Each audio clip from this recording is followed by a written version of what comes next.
मुन्ना भवानी जी, आपने बारे में बताएं, आप इस बिज़नेस में कब से हैं और अभी तक का कैसा अनुभव रहा? हम इस बिज़नेस में 89 में आए हुए थे और 89 से लेकर आज तक का मेरा अनुभव रहा है कि अगर आप अपने कस्टमर को उच्च क्वालिटी का सामान देंगे, वज़न का ख्याल रखेंगे कि वो सही मिले, क्वालिटी सही हो, तो निश्चित रूप से आप मार्केट में स्थापित होंगे।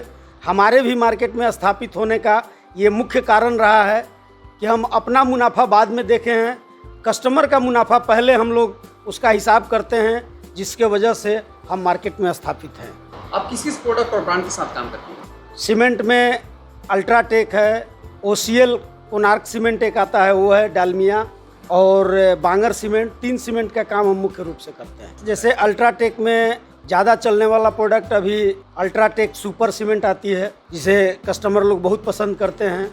उससे ऊपर का एक सीमेंट है अल्ट्राटेक प्रीमियम, उसे भी सेलेक्टेड कस्टमर लोग बहुत ही ज़्यादा पसंद करते हैं। ये 2 सीमेंट हमारे यहाँ बहुत ज़्यादा मात्रा में बिकता है। सर, लॉकडाउन के बाद से कंस्ट्रक्शन एक्टिविटीज़ काफ़ी कम हो रखी है, इससे ब्रांड पर कितना प्रभाव पड़ा है?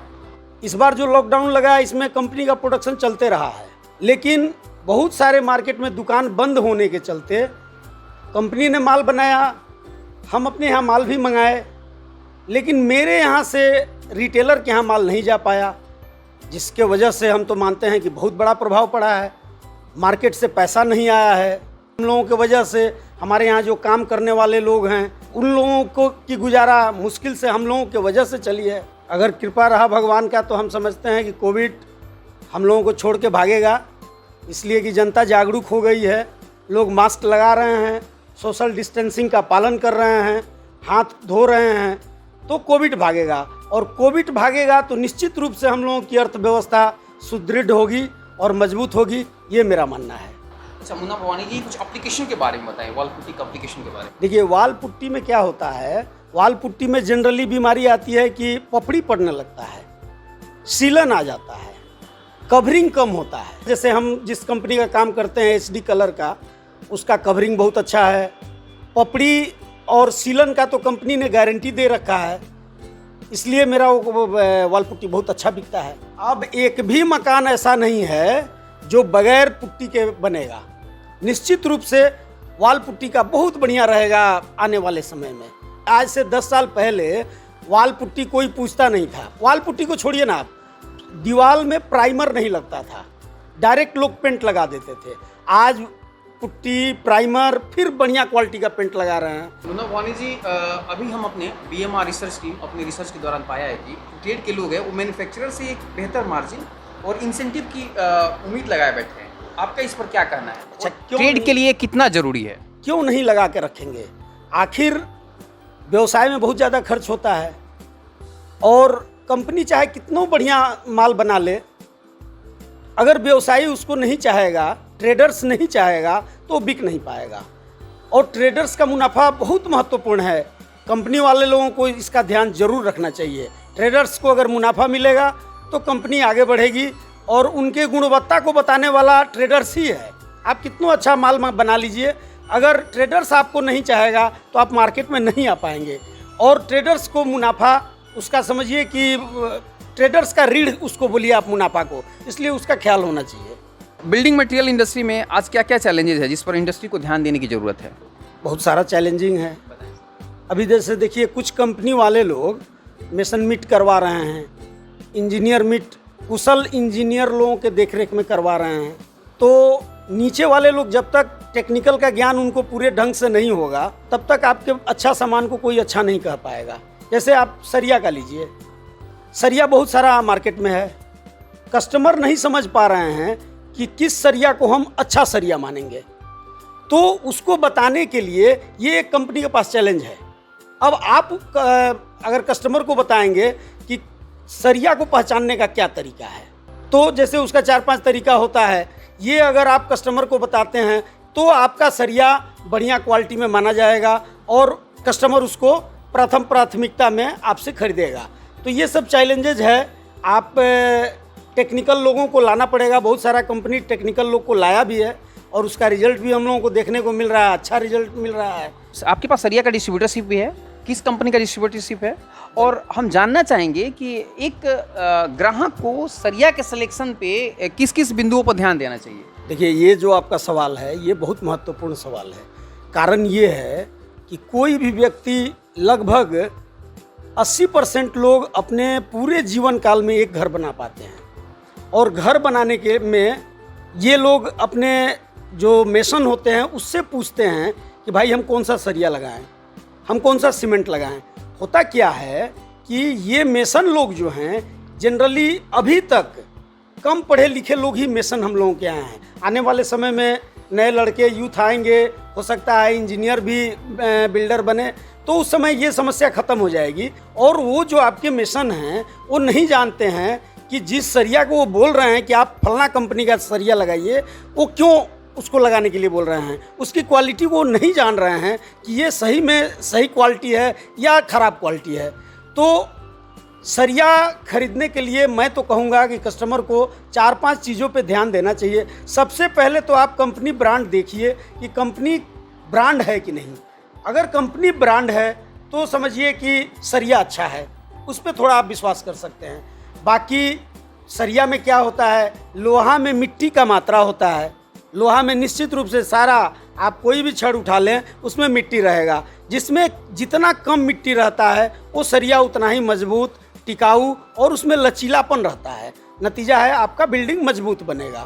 तो सरिया के लिए आप उसको देखिए। आज टीएमटी बन रहा है। टीएमटी क्या है? Thermo mechanical treatment. ऊपर में सख्त रहता है लोहा और अंदर में मुलायम, नारियल की तरह होता है वो। तो ऊपर में सख्त है तो वो स्ट्रेंथ देगा, और अंदर जो मुलायम है उसमें लचीलापन लाएगा।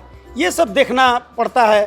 तो मेरा तो सलाह है कस्टमर लोगों के लिए, घर बनाने वालों के लिए, कि आप सिर्फ मेसन से नहीं पूछिए। आपके मेसन उतना योग्य नहीं है, उतना टेक्निकल ज्ञान उनको नहीं है। ये ज्ञान आप अपने में डेवलप करिए और ब्रांड वाले छड़ को आप अपने घर में लगाइए, उससे ज़्यादा आपको फ़ायदा होगा। यह एक लोकल मार्केट है और इसमें यहाँ पे आर्किटेक्ट और बिल्डर का कितना रोल है, इसके बारे में कुछ बताएं। हमारे यहाँ तो यहाँ न आर्किटेक्ट हैं न बिल्डर हैं, सिर्फ मेसन लोग हैं जो अपना कुछ सामान खरीद लिए हैं, वही लोगों के बिल्डिंग को बना रहे हैं। हमारे यहाँ आर्किटेक्ट बहुत कम हैं।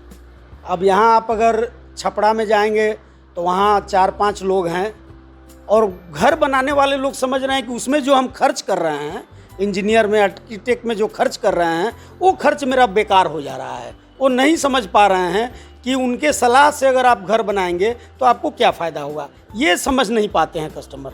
नतीजा है कि अपने से ड्राइंग कर लेंगे और एक साधारण मिस्त्री को लेके घर बना लेंगे। पिलर के मजबूती को नहीं ख्याल करेंगे, बीम के मजबूती को नहीं ख्याल करेंगे, छत कितना मोटा होना चाहिए, दीवार कितना मोटा होना चाहिए, ये सब वो लोग नहीं समझ पाते हैं। महत्व तो उन लोगों का बहुत है, अभी कस्टमर लोग उनका महत्व नहीं दे रहे हैं। अगर आप महत्व उसका समझ जाएंगे, कस्टमर उसके महत्व को समझ जाएंगे, तो पटना से हायर करके इंजीनियर लाएंगे।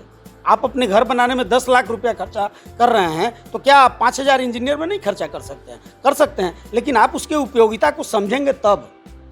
हमारे यहाँ जो कस्टमर लोग हैं ये उन लोगों की उपयोगिता को नहीं समझ पा रहे हैं। यही कारण है कि उनको नहीं बुला रहे हैं और वो लोग यहाँ अपना ऑफिस नहीं लगा पा रहे हैं। तो आपके कहने का अर्थ है कि लोकल मार्केट में मेसन की अग्रणीय भूमिका है, देखा जाए तो कंस्ट्रक्शन इंडस्ट्री में। बिल्कुल, बहुत सारे घर बनाने वाले लोग जो इंजीनियर हैं, इंजीनियरिंग किए हुए हैं, वो भी जब गांव में आते हैं तो मेसन को बुलाते हैं। हम लोग चूँकि छपरा बिहार से हैं तो बुला के बोलेंगे का हो मिस्त्री, कौन कंपनी के सीमेंट लगाई। अब उसको जो याद है वो अपना बता दिया, तो वो बोलेंगे फलने कंपनी के छड़ लगाओगे बा, फलने कंपनी के सीमेंट लगाओगे बा। बहुत ज़्यादा विश्वास करते हैं मेसन पे, बहुत ज़्यादा। आप कहिए जो पढ़े लिखे इंजीनियरिंग किए हुए हैं वे लोग भी अपने मेसन से, जो मेसन 8वां पास है, उससे पूछते हैं कि हम कौन कंपनी के छड़ लगाएं मिस्त्री, और वो जो कंपनी सेलेक्ट बता देता है, लोग जाके वही खोजते हैं और वही लगाते भी हैं। तो क्या यहाँ लोकल मार्केट में कंपनी मेसनों को कोई training and development programme organise करती है उनके लिए? मेरे यहाँ भी होता है। जैसे सीमेंट कंपनी जितनी भी हैं लगभग वो मेसन मीट करवाती हैं, कॉन्ट्रैक्टर मीट करवाती हैं, इंजीनियर मीट करवाती हैं। तो कॉन्ट्रैक्टर मीट में कॉन्ट्रैक्टर लोग तो सुनते हैं कंपनी के इंजीनियर की बातों को, बिल्डर लोग सुनते हैं, इंजीनियर लोग सुनते हैं, लेकिन ये मेसन लोग बढ़िया से सुन नहीं पाते हैं।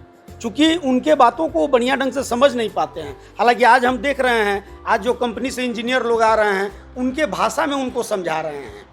तो कंपनी प्रयास कर रही है मेसन लोगों को डेवलप करने के लिए, लेकिन बहुत कम परसेंटेज, हमको लग रहा है 5% ये मेसन लोग होते हैं जो अगली लाइन में बैठेंगे और इंजीनियर की बातों को ध्यान से सुनेंगे और उसके आधार पे अपना काम करेंगे। पेंट्स और हार्डवेयर इंडस्ट्री में भी डील करते हैं, तो अभी पेंट्स और किस किस ब्रांड के साथ जुड़े हैं पेंट्स और हार्डवेयर में? पेंट में हम एशियन पेंट का काम करते हैं, और जैसा कि पूर्व में हम आपको बता चुके हैं HD कलर के हम पूरे छपरा का डिस्ट्रीब्यूशन का काम देखते हैं। तो एशियन पेंट और HD कलर का काम करते हैं, जिसमें हम लोगों को पेंट, प्राइमर, पुट्टी वगैरह सब सामान मिल जाता है। टेक्नोलॉजी का कितना बड़ा रोल है आज के डेट में हम देखें तो पेंट इंडस्ट्री में? आज मेरे यहाँ जो पेंट बनाने वाला मशीन लगा है उसका कीमत 2 लाख है। हम लेने के पहले सोच रहे थे कि ये 2 लाख का मशीन क्या करेगा, पेंटर लोग तो हाथ से बना लेते थे, लेकिन आज देखिए उसके वजह से कलर आप जितना चाहेंगे, हमको तो लगता है हजारों कलर कंपनी शेड कार्ड में लगाए हुए है और आपको प्रोवाइड कर रही है। आज मशीन से पेंटिंग हो रहा है, उसमें पेंट का खर्चा बच रहा है और बढ़िया क्वालिटी में पेंट हो रहा है। टेक्नोलॉजी का निश्चित रूप से कंस्ट्रक्शन लाइन में बहुत बड़ा हाथ है। पहले कुदाल से लोग अपना कंक्रीट बालू का मिक्सिंग करते थे, आज मशीन से कर रहे हैं। नतीजा है कि मिक्सिंग बढ़िया ढंग से हो रहा है, लिफ्ट से ऊपर माल ले जा रहे हैं। मुन्ना भवानी जी, बिल्डिंग मटेरियल इंडस्ट्री में आज क्या क्या चैलेंजेस है, इस पे इंडस्ट्री को ध्यान देने की ज़रूरत है, इसके बारे में आप कुछ बताएं। सुकेश जी, बहुत ही आपने अच्छा सवाल किया है। पूरे जीवन का कमाई लोग घर में लगा देते हैं। हम तो देखते हैं, हम लोगों के यहाँ गरीब लोग आते हैं और कहते हैं कि सेल का छड़ दीजिए। सेल का छड़ बहुत ही महंगा है, अल्ट्राटेक सीमेंट दीजिए जो बहुत महंगा है। वो खरीद के हमारे यहाँ से ले जाते हैं, लेकिन वो गिट्टी और बालू के बारे में नहीं सोच पाते हैं। ना ही कभी आज तक कंपनी ने सोचा है इस बात पे। देखिए, छड़ का गारंटी तो कंपनी ने ले लिया, सेल ने, टाटा ने, हमारे गणेश सुपर ने छड़ का गारंटी ले लिया कि हमारा छड़ बढ़िया है। सीमेंट का गारंटी ले लिया अल्ट्राटेक ने, लेकिन गिट्टी की कितनी महत्वपूर्ण भूमिका है आप सोचिए। गिट्टी में क्या होता है, स्टोन चिप्स में क्या होता है, उसमें मिट्टी का मात्रा मिला रहता है। सैंड, बालू में मिट्टी का मात्रा मिला रहता है। आप बालू ले लीजिए एक शीशा के गिलास में, उसमें पानी डाल लीजिए, थोड़ा बालू डाल दीजिए और हिला के देखिए उसको, पानी पूरा गंदा हो जाएगा। क्या बता रहा है कि इसमें मिट्टी है। सेम हालत गिट्टी का भी है, स्टोन चिप्स का है, उसको भी वैसे हिलाएंगे तो देखेंगे कि मिट्टी है। तो आप अल्ट्राटेक का सीमेंट लगा लीजिए, सबसे महंगा, आप सबसे महंगा सरिया लगा लीजिए, लेकिन अगर गिट्टी और बालू का क्वालिटी आप बढ़िया नहीं लगा रहे हैं, पूरा बिल्डिंग बेकार है, पूरा बिल्डिंग बेकार है, मैं कह रहा हूँ। तो कंपनी को इस पर ध्यान देना चाहिए। मैं तो कहूँगा कि एक गिट्टी और बालू की भी जिम्मेदारी किसी कंपनी को लेनी चाहिए, जो कहे कि मेरे बालू, मेरे गिट्टी में 2% मिट्टी मिलेगा, इससे ज़्यादा नहीं, इसकी मैं गारंटी देता हूँ। तो फिर जो घर बना रहा अपना सपनों का घर, वो घर मजबूत घर बनेगा। आप सरिया और सीमेंट सिर्फ अच्छा लगा देंगे, उससे कुछ नहीं होना है। इसलिए ईंटा, गिट्टी और बालू, ये 3 चीज़ की गारंटी लेने वाली एक कंपनी होनी चाहिए। और मैं दावे के साथ कहता हूँ, अगर इन सामानों का किसी ने गारंटी ले लिया, बहुत नाम होगा उसका भारत में, निश्चित रूप से होगा। क्या है कि ये बहुत बड़ा समस्या है अभी बिल्डिंग मटेरियल में। अच्छा, ये एक बात और आप समझ लीजिए, कोई कस्टमर आपको नहीं मिलेगा, चाहे कितना हूँ गरीब हो, कि वो बोले कि हमको जरा कम दाम वाला सामान दे दीजिए। ये दुकानदार लोग करते हैं, यहाँ के दुकानदार लोग अपने मुनाफा के वजह के लिए कम दाम का सामान दे रहे हैं। कस्टमर कभी भी कम दाम का सामान नहीं मांगता है, वो हमेशा चाहता है कि भाई हमको अच्छा से अच्छा सामान मिले, ताकि घर मेरा एक बार बन रहा है। इसलिए गिट्टी और बालू पे किसी कंपनी को जिम्मेदारी लेनी चाहिए। अगर कोई युवा इस बिल्डिंग मटेरियल इंडस्ट्री में आना चाहे तो उसके लिए आप क्या संदेश देना चाहेंगे? देखिए, ये बहुत ही अच्छा काम है। हम तो कहते हैं कि ये काम जनहित में भी है। पहले हम लोगों से पहले हम देखते थे सीमेंट नकली मिलता था, आज भी नकली मिलता है, कम मिलता है। छड़ के क्वालिटी को कोई नहीं समझते थे, तो हम लोग अपने शक्ति और सामर्थ्य के अनुसार अच्छे क्वालिटी को लाए मार्केट में और दिए। हम चाहेंगे कि हमारे जब यूथ आएंगे वो इंजीनियरिंग, MBA और भी बहुत सारे टेक्निकल ज्ञान लेके आएंगे, तो इस व्यवसाय को और ऊंचा करेंगे और अच्छा करेंगे। इसलिए हम तो उन लोगों को वेलकम करेंगे कि भाई आप लोग आइए और इस धंधा में लगिए और इसको और आगे बढ़ाइए और बढ़िया करिए।